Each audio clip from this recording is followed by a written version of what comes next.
நம் ஆண்டவர் இயேசு கிறிஸ்துவின் நாமத்தினால் மகிழ்ச்சியும் சமாதானமும் நம் அனைவரோடும் இருப்பதாக.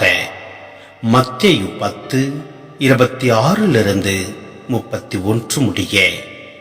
எனவே அவர்களுக்கு அஞ்ச வேண்டாம், ஏனெனில் வெளிப்படாதவாறு மூடப்பட்டிருப்பது ஒன்றுமில்லை, அறிய முடியாதவாறு மறைந்திருப்பதும் ஒன்றுமில்லை.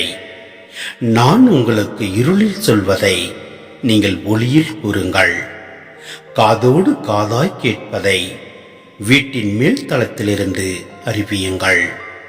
ஆன்மாவை கொள்ள இயலாமல் உடலை மட்டும் கொள்பவர்களுக்கு அஞ்ச வேண்டாம். ஆன்மாவையும் உடலையும் நரகத்தில் அழிக்க வல்லவருக்கே அஞ்சுங்கள். காசுக்கு 2 சிட்டுக்குருவிகள் விற்பதில்லையா? எனினும் அவற்றில் ஒன்று கூட உங்கள் தந்தையின் விருப்பமின்றி தரையில் விழாது. உங்கள் தலைமுடியெல்லாம் எண்ணப்பட்டிருக்கின்றது. சிட்டுக்குருவிகள் பலவற்றை விட நீங்கள் மேலானவர்கள். எனவே அஞ்சாதிருங்கள்.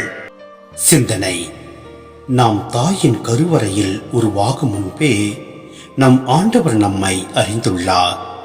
நம் சிந்தனை, சொல், செயல், வேலைகள் அனைத்தும் நம் ஆண்டவருக்கு ஏற்றபடி நாம் செயல்படுவோம். மக்கள் முன்னிலையில் நாம் கிறிஸ்துவை ஏற்று ஒருவருக்கொருவர் அன்பு கொண்டு சமாதானத்துடன் வாழ்வோம்.